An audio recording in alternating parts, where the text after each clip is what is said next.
bit more colder, but we're talking a little bit more about temperatures a bit later, or you can see it in the banner below. So you can see I'm now wearing full leggings and bringing out the nice socks. But still, we can be a bit more comfortable, not be too worried about the temperature, but we know the further south we go, the much colder it's going to get. When we were practicing, we did what we called a trip up. This is when we started from the south, so in Adelaide, and drove all the way up to the South Australian and Northern Territory border with Green Falcon on the roads, and we got to really simulate what the race would look like. We did this because we were only certified for South Australia. Oh, there goes my light. We can't seem to be able to get a live stream that's straightforward. My cameraman will go sort that out, but hopefully you can still see me quite decently. Yeah. I've raised this point last live stream yesterday, and it's only becoming more and more true, which is some things you just can't really control.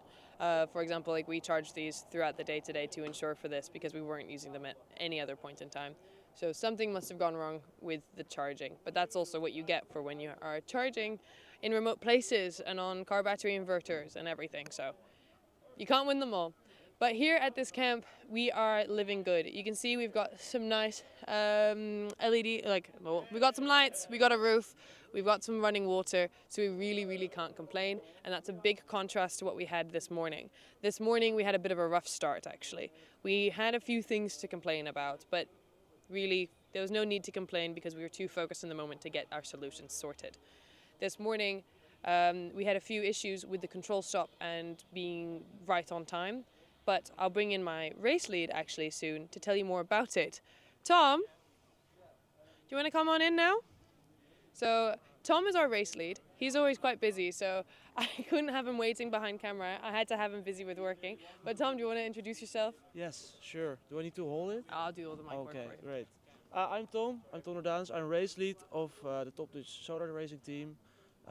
And we're now stranded somewhere between Barrow Creek and what's the next control stop? Alice Springs. Alice Springs, yes. You know it better than I do. Yeah, I have to plan all the press releases Exactly. and everything. Yeah. So we are currently in Tea Tree, which is between Barrow Creek and Alice Springs control stops, and after that we have Erlunda, and then we have the border. Yes, yeah. Yeah. That's basically it. But I was telling the viewers a little bit about our rough morning. Mm-hmm. Do you want to tell them a bit more about the details? You're the professional. Yes, so this morning we took a time penalty because the day before we extended our day by 1 minute. Because of strategic reasons, we wanted to start outside of the control stop. So we decided to drive 1 minute after 5 out of the control stop and park after the control stop. In the end, we wanted to gain advance with that, but our battery had some problems in the morning where we need to start later. And then the organization came to us that we needed to start again from the control stop, which we did, but in the end we didn't gain advance with that. Holy fuck, that's bright. Yeah, we got the light back because our previous light died for some reason. The light back. Yeah, Sick. maybe Timo can show it in camera. It's quite funny. We've been carrying these around with us everywhere. Giant Holy lightsabers. shit. Holy But you can go prep that that's up. a bit bright. Yes. So instead of using our go-to square lights, we're using this. But that's also big thanks to our container delays. But you've also felt a lot of the consequences of the container delays. Yeah, we need to do a lot of, well, not improvising. We need to do a lot of production here. We need to do our new battery here, a new solar deck as well, some mechanical parts also here. So it was unfortunate that our container is not here, but in the end we managed, and I think we managed pretty good by having a working car here. So that's really good.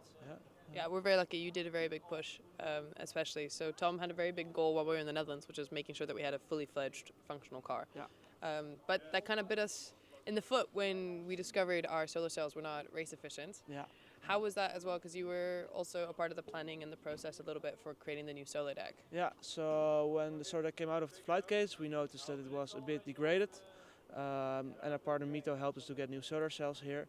And I think 5 days before the race, we got our new deck on. We got it working in 24 hours, which is pretty fast. And we got it fully tested the day after. In the end, it was a big hassle. I think 5 or 6 people did a shift of 20 hours straight of putting new cells on the deck, which is quite brave, I would say. And then after that, me and a few other people took the shift to seal the deck fully. In the end we managed, and the deck is working beautifully. It is really good. And thanks to Mito, we could get it in time for us here. Yeah, Mito's also traveling with us, which is amazing. Yeah. And if anybody wants to follow them, they're actually here in a car following all their solar cars that they actually provided Exactly. solar array for, which is amazing. But this is a value and a virtue we see a lot, which is the flexibility and the need for late hours because of things we can't control. Yeah. Do you think we're going to have to do that this race? There's a few things you can't control. One of that is the weather. The weather is always unpredictable. We try to predict as good as we can, but there's always some margin of error in that. Till this far, day one we had a bit of problems, but we adapted to it and overcame that. And day two, we followed the strategy perfectly, which is really good. So our model predictions are okay, and we hope that will stay also for the southern part of Australia. But there's some rain expected in the southern part and some clouds, so we need to see how we handle the rain, if we can drive in between the clouds or whatever, but we'll see how that works out. But the weather is the most unpredictable.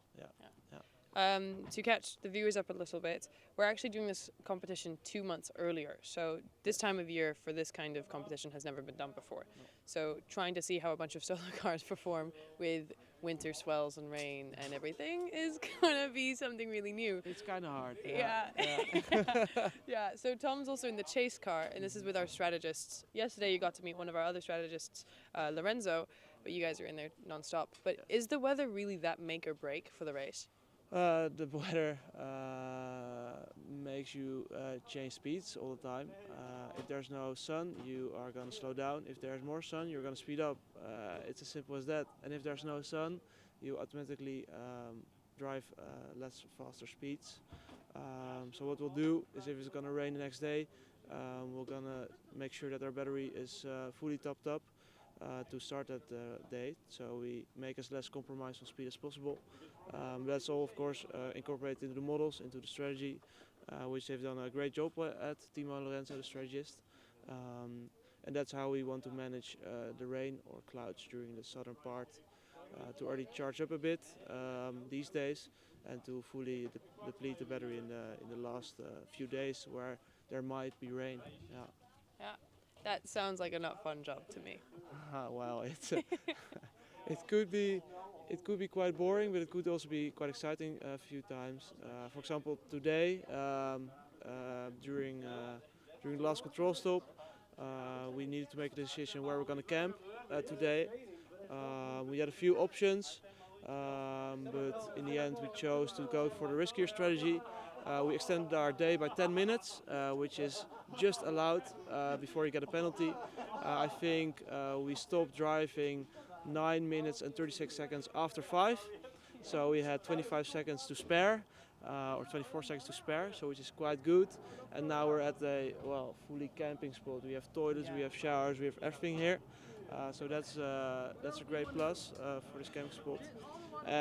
But that also means that we need to start 10 minutes or 9 minutes and 36 seconds later tomorrow, but we've made a choice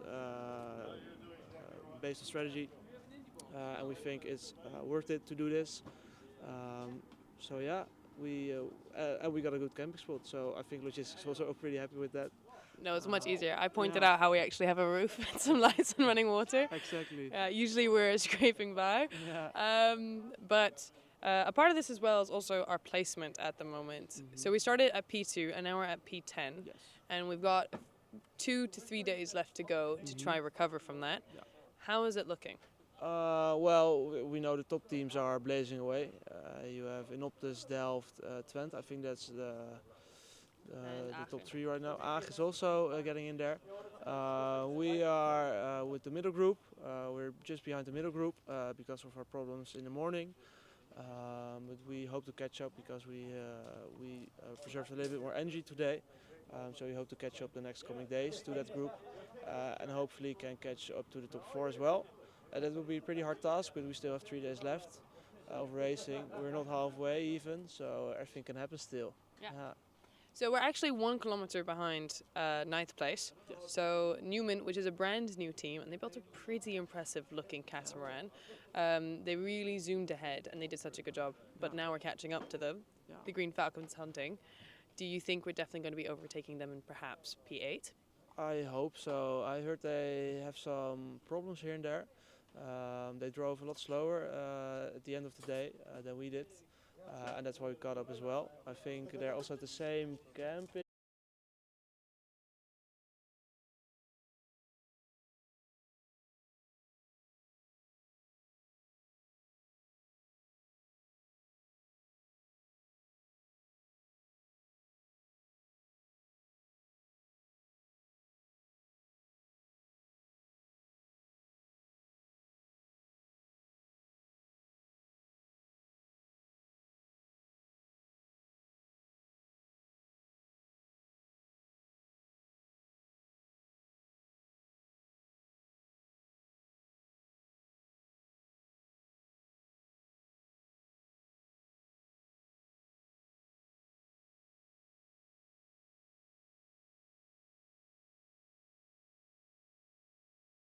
This project is like because our power got cut off, someone accidentally unplugged us. Yeah. So, Oopsie. oopsie. Oh. There goes the light again. This is getting ridiculous. But Yeah. anyway, we might have a bit of a failing live stream system. But Oh, we do were we? just talking. We were just talking off camera about how, considering our current P10, we're Yes. following our models quite well. Yeah. There might be something under the surface that we're unaware of, but Yeah. so far We're looking strategists are into, not stressing because looking at the data, it is looking good. We're looking into some solutions to speed up, but yeah, that's still looking into. We try to speed up tomorrow as well. Yeah, try to gain some kilometers back from the top teams. Yeah. And definitely climb up the standings. Yes. That's a goal. Yeah, that's a goal. Is there a goal and spot for tomorrow that you have in mind? Yes, but I'm not gonna share that now. Ooh, secrets! Oh, yeah, Secrets. yeah. Well, good thing we weren't secretly live earlier because we said a few too many secrets while waiting here. Yeah. But I think that's it for now. Thank you so much, Yes, Tom. No worries. Excited to see your work tomorrow. Yeah, Ah. thank you. Go get some sleep. Yes, thank you. Good night. All right. Well, that was Tom Nordanis, our race lead. And now I want to bring on a familiar face to some of you. I want to bring on Peter van Tol. Hello, Peter. He's my videographer, and he's absolutely kicking ass. And he's also an alumni. Do you want to tell us a bit more about yourself? Hello. Maybe I missed something. I'll do the microphone. Oh, I'm sorry. Back on. Tell us a bit about yourself. So I was part of Team 23. I was there during Australia. I was the vlogger, and during the edition itself, I was there for partner relations. So getting the money in for the project, making sure it can happen. So you basically funded the entire thing. You're like the sugar daddy of the project. Yeah, well, Not quite. You got us in contact with them. I got a fair amount in, and the rest came from institutions and government institutions. So Yeah, Yeah. which is absolutely amazing, and a big accreditation to them as well for supporting us, because we wouldn't be here without them. But you're a vlogger, so you started vlogging last edition. How was that vlogging? Because that's not really a part of your position description. it isn't. It was more of a personal interest of mine. I made some videos of the team where we did small team building exercises, such as what is the relay race? What's that called again in Twente? The estafette. Yeah, but I don't know what's the name. I don't know what the name is. Anyway, it's this big student run. That was the first video I made for the team, I think. I know what you're talking about. Yeah. The student associations racing. Yeah. Yeah. Well, anyway, the communications team seemed to really like those videos, and they decided to give me a chance to vlog, because otherwise I would be pretty useless around. What's partner relations gonna do? Once everything's paid, you know? Yeah, no. It's more like, I can't be sending them emails the whole day, because that would be, a Well, bit needy maybe. Yeah, we kind of do that anyway. But okay, so you started vlogging last edition, and you've ended up vlogging again for this edition as an alumni. Yes. How is that process? Run me through it. I mean, I was heavily involved with it, but how is that process as an alumni coming back, especially for something that's technically not in your, again, position description? It's a bit difficult, because I haven't been as involved in this team as I've been with my own team. So I have to kind of find my way between all of the Sorry, we got it bright. We have another lightsaber, and this one's bright red. So we've got like a Jedi behind camera. It kind of scared me a little bit. But Yeah, so I I'm- have to find my way, navigate my way through the team, see who is kind of more in the mood for jokes during serious moments as well, because there's a lot of that going on around, which is a good thing, because well, there's still a challenge to be won or a race, but we're not allowed to call it that. I've been calling it that the Oh, entire the live entire stream. time? Yeah, Yeah, it's a challenge, people. it's a challenge. It's not a race. Yeah. So, so navigate my way through that. See who wants to joke around a little bit sometimes. See who has a feeling for it. And I must say that this team is also very, very funny. So it's been a lot of fun just making sure to get all of the organic bloopers on video, because that's what's beautiful about it. It's not the formal stiffness like all of the, well, not all of the other media, but I must say a big portion of all the other solar car teams have very stiff media, and we are a bit more liberal in that regard. And I really, really like that. And also that you get the opportunity to even do something like that, because this is not a normal situation at all. No. Normally you have all of the partners involved, you have the schools involved. Most of the projects are not independent like our foundation. Yeah. So for us to be able to create a vlog that's kind of unhinged sometimes is... Sometimes. It's an abnormality. It's every episode. It's every episode. It's every episode. And strongly encourage you to watch it as well. Yeah. All of the teammates, almost all of the teammates are in them, and you can see them at their best, which is when they're having fun or when they're doing something stupid. Or also their worst. Well, Sometimes it's funny. I won't put people in if they're crying. No. Well, Oh, I did that last time. yeah. But yeah, we have all of our vlogs up. We are on vlog 3 that's been uploaded, and you're already working on vlog number 4. Yes. They typically come out around Thursday, Friday, but on the same theme of this live stream, again, some things we just can't control. And if you're very busy, sometimes it comes out a little later because there's other priorities out there. But We have other plans. we have other plans. Yeah, we have the daily recaps. Yeah, we have the daily recaps at the moment, but there's still going to be a 4th and 5th vlog. Yes, definitely a 4th. It just depends on how much is happening after the challenge is done. Because right now I have all the footage from the qualification, from scrutineering, and then from the challenge when I come back. And it's a bit weird to wait 2 weeks to make then the challenge vlog.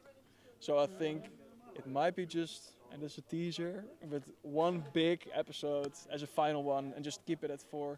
But we'll have to see. We'll have Wow, to see. I didn't even know this. Yep. And I'm supposed to be managing it. Nice.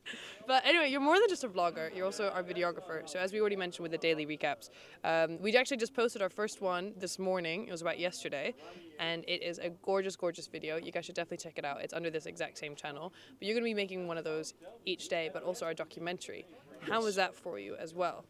It's balancing a lot of different things. So first of all, vlog has priority. Overall. Always. No, I actually am running with 2 cameras in hand. So I have the big camera for the documentary or all of the other videos, and then I have the iPhone for the vlog. Everything for the vlog is on the iPhone. So most of the team has seen me running around with 2 cameras, maybe sometimes getting the exact same shot, and then still trying to keep everything in frame. And that might bring the quality down of the formal videos a bit. I do think that it's worth it, because you get 2 medias out of it, and maybe the formal one is a little bit less quality. But then again, the vlogs is what you're going to watch when you come back, and after 2 years you still come together with the team and you watch it and you laugh, and that's worth a lot. Well, there's also difference in like the formal videos on different chapters. So you have the qualifying and the race. You have those daily recaps. That's a different video than a documentary, because there's not really big discussions going on in the daily recaps or huge emotions or whatever. So that's also what I'm trying to do here, and try to follow the team, get in the chase with the race lead and team manager and strategist, just to get all of the moments of the race on video. And then I have to decide what to share now, what not to share, balance it out, and then also maybe sometimes pick up my iPhone and vlog. So it's a lot. It's a And lot. still try to make people laugh. But you're very good at it, so you don't have to stress about that last detail. But yeah, we've seen you juggle a lot of stuff the last I think you've been here 2 weeks now? 2 to 3? 3. What? Way more. I've been here for a month? Yeah, my brain is left. Okay. But no, we've gotten to see you really, really work your ass off. And yeah, it's amazing having you part of the team because you fit right in.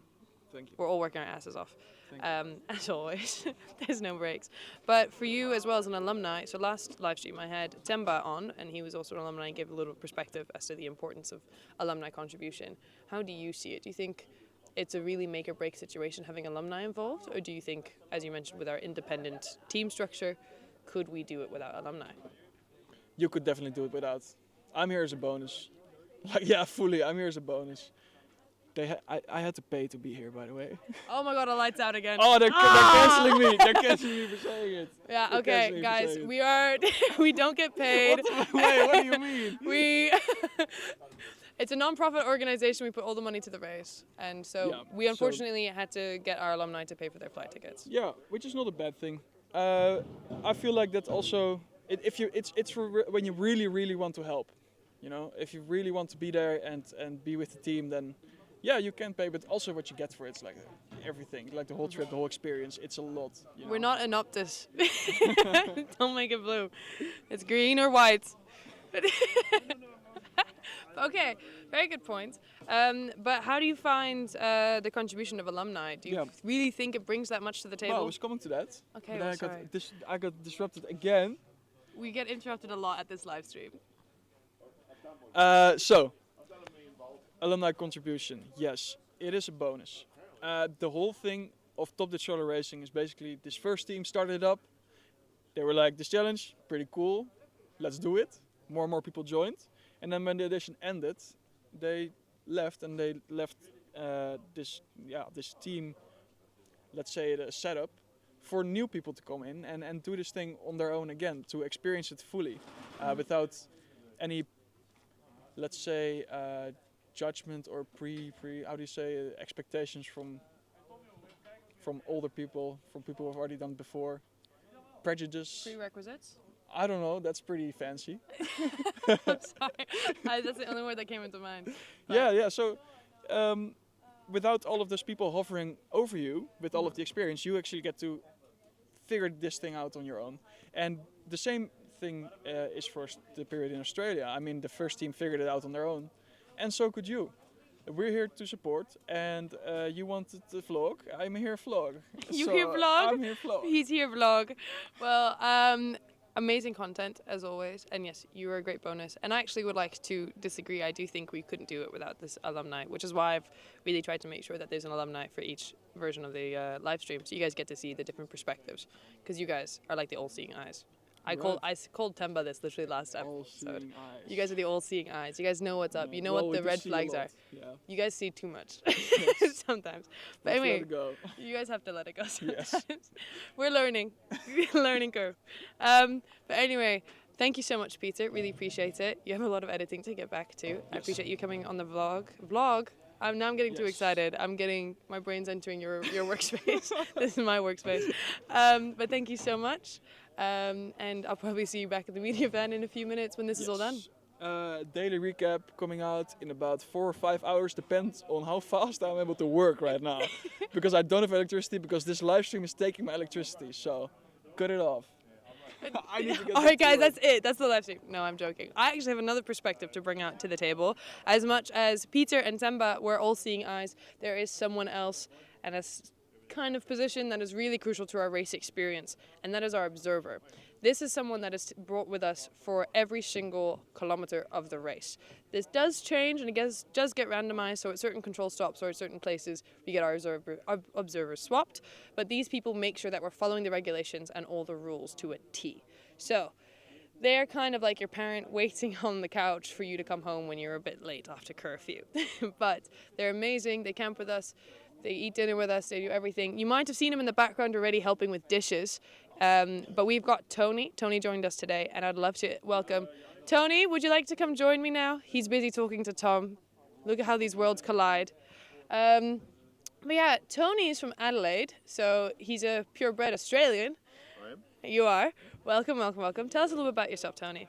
Let's see. I'm a Australian, as it's been, as you just said. I started my life in Adelaide, so I joined the army for 20 odd years and in logistics and supply, and I continued doing that afterwards. Lived back in Adelaide, and in my retirement I'm doing things like this, which is helping out people, and I was being a flag marshal at one of the Adelaide races, and 2 years ago I got asked if I can come up here and do an observer role. I did, had a ball, and then did it again. Yeah. Loved it. Well, I actually didn't know you were in the military, but then again, we've only known each other for a few hours. Yes. So, can't really know everything yet. But do you see any kind of similarities somehow between the military and this project? You've gotten to see these teams. Very efficient, very efficient. So I've been with the Japanese guys the first part this week, and then I was with the Swiss guys, and then I've been with you guys, and all three teams are very organised and controlled and manage everything well, very precise, everything done in certain orders, and it just helps everything go along and flow. It's good, it's excellent. And like we did the dishes just before, everyone has their role to do food, everyone has their role to pack up things or set up tents, and it's good, it's excellent, I love it. What's better though, the military or us? Well, I had a good time in the military, so I do miss being in the military, but I do enjoy this. I mean, my previous life before military as well is I was in the scout movement, so outdoors is what I love, and all this stuff is what I love. But the big part of this is meeting all different people from around the world, which has been great. I love it. Yeah. Well, you're getting along like a house on fire with us, so I can't complain. Yeah. But yeah, that explains why you're really good at putting up tents. Oh yes, yes. That's it. Oh no, you'll show me a thing or two. That was it. I've also put up these exact same tents like 20,000 times. But as an observer, have you seen anything that's quite noteworthy? Things you go back to when you think of this project, or things that you find are quite noteworthy and unique that people wouldn't expect? Well, it's interesting when I've been the observer, especially the last trip, is obviously people coming over from different countries, different side of the road. So when they first get in the car, they can see the cars coming from a different side to them. And even interesting, because I noticed the Michigan team, they've positioned their vehicle and set up to drive in America, but now they're driving a left-hand drive car in a right-hand type thing. So that was a bit different for them. That means he's sitting in the gutter. He's not sitting in the middle of the road, so his viewing is a lot further away. So, and I remember speaking to one of the drivers, so his perception is a lot different because he's a bit further away from the middle of the road, as opposed to, say, your guys, and his head is close to the middle of the road. So, wow. So yes, it's a little bit harder to perceive than the perception is, and being there's a 4 massive wheeled truck comes flying down the road, and he's doing 100 that way and he's doing 100 that way. It's a bit scary. Terrifying, I think is more of the word. But that's one of our cruiser classes cars, correct? No, they're the Challengers. That's the Michigan. Is it? Michigan's a bullet-shaped car, so they would be centered in their. Oh yeah, that was no, it's definitely the cruiser one. Oh, I can't remember. I've lost. I'm confused here. There's so many people. Well, how about I catch you up then? So the two different classes, the Cruiser Challenger. Yes. What's the difference? Do a little quiz. So, are you going to quiz me? I think I'm going to quiz you. Okay. I think I'm going to have some fun with it. Okay, go. So what are? Okay, now that we're stuck in this situation. Okay, what is? So my perception is, or what I understand is, when I first got told, is the cruiser class is supposed to be designed around a car. It could have anything up to 4 people sitting in it, but they have to have at least 2 people in the trip. Mm-hmm. They also have to carry ballast, as well as the driver has to carry ballast. But the main thing they can do at night is they can charge up their batteries, which you guys can't. And it's all about the technology, as they all are, but this is even more cooler because there's like a car. And some of them have Apple iPod connections and Apple Play, so they're playing. Oh, I had no clue. So they play music in the. So I reckon that's cool. Yeah, I reckon. For a second when you said it's cooler, I was about to say, oh, Tony, what do you mean cooler? No. And some of them actually.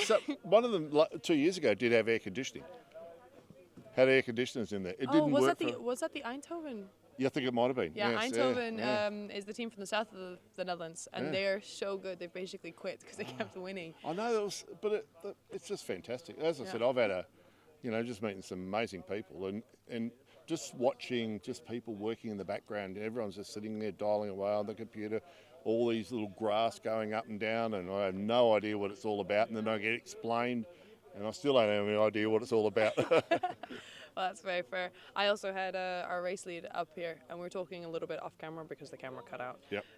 About the data, and he was like, "Yeah, the data looks good." And I was about to ask, "What do you mean?" And I knew I would never understand whatever the answer was. But it does get quite complicated. But anyway, so Cruiser is mainly about replicating the current motor industry we already have. I mean, this is our future. I mean, one day in the future somewhere, we'll be driving around a car that doesn't burn anything. And it all runs from the sky, so it's good. I mean, we're running some good stuff now, hybrids and that, but just to run off solar is just great. We have South Australia, where I'm from, Adelaide, is in Australia has got the highest solar energy of all the states, and we've done very well, and we've a big high uptake. So a lot of my friends have solar energy on their roof. Yeah. Our roof is not really designed that way.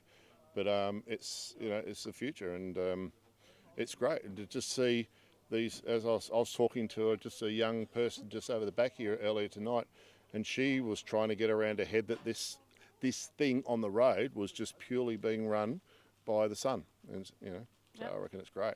It's always just mind-boggling because everyone's kind of raised with this conception of like diesel cars, petrol, big dams, or maybe some hydro or some windmills, and then we're saying no, this car is completely on its own. Exactly. No need to plug in, just maybe a bit and of people like yourselves and all your guys out there, the future of just the smart people out there make these things run. It's just great. Yeah. So with our car, the Challenger, so the one that's trying to replicate more the racing world, like a Formula One car. Yes. So efficiency, endurance, those kinds of things. Not for comfortability. No. Definitely I not. noticed they're not very comfortable at all. No. Do you currently have a favourite car, Challenger car, on the grid? Oh, see, that's not a fair question to ask. You are lit up with green at the moment. I think I have to say my current team. I was very excited tonight because it was very exciting to try and to make the cut-off time to get a particular point, and I was like everybody in the chase car. We were just riding that last couple of seconds. I was looking at my watch and we're looking at the kilometres and the countdown, and we're seeing the percentage in the battery and we're going to make it, and it was very exciting. So no, it's good. But to be really unbiased, I've had a great time with everybody. It's lovely, So you get, once I'm in that team, I'm sitting in that front seat with them. I just come immerse with them and become part of them and get excited for them. So, which is great. Yeah. I mean, you've immersed very well with us, and you've also dodged that question very well. Thank I feel like you've had my media training. That's it. Yeah, but that's amazing, Tony, and also thank you so much for being such a crucial part already for our day 2 of the race. And thank you for joining this live stream. Really appreciate it. Thank you very much. I'll see you later this evening and at breakfast tomorrow. Thank you. Bye. Thank you very much, Tony. Ciao. Well, guys, those are our 3 interviews for today, and I'm going to be wrapping this up quite soon. Thank you so much for joining us at this live stream, and again for the new hurdles that we seem to face every single time. Let's hope that tomorrow we don't face some lighting issues and getting the camera cut off because the power got disconnected. Let's hope. Fingers crossed together. But today is day 3. It's going to be a very important day for us. We are going to really try and push our best, but as you heard from Tom, we've got some really big hurdles ahead of us, but we've got the optimism, the flexibility, and the resilience to go through with it. And as you heard from Peter, we're more than happy to document it and get it ready for all you guys to watch and enjoy, and we will be doing just that. And as you just heard from Tony, it's so much fun. Not even being just a part of the team, but being the observer, the person, being the rule maker, being the strict parent, being the policeman is also still so fun with this project, and that's the true basis of this entire thing, which is enjoying it. We might be sitting at P10, but we're sitting at P10 with having a few laughs and having a few smiles here and there, as you can see from behind me, and really, that's not so bad. Tomorrow we'll try push, maybe aim for a few positions up ahead, but only time will tell. So far we're doing well. We're all healthy and happy, and we're very looking forward to telling you more about this later. Please keep an eye on all of our different platforms. We also have new blogs and newsletters coming out. If you'd like to read some of our blogs, you can catch it on our website, or if you'd like to sign up to our newsletter, which we do one every day, you can also register for that on our website. You'll find it quite easily, and keep an eye out also on our different platforms. And as always, thank you so much. I'll see you tomorrow at this exact same time. Cheers and good night. Are we off? We're bye. Bye-bye.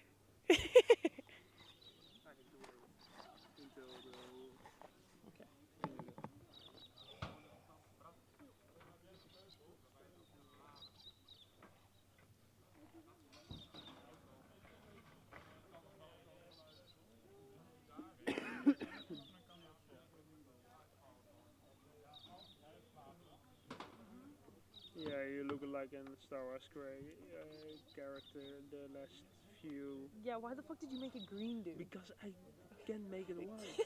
It's so I you couldn't turned the find- brightness. No, I couldn't find white. And then you started turning us red and blue, dude. I was going to the colors. I was checking if I could find white. I couldn't find white.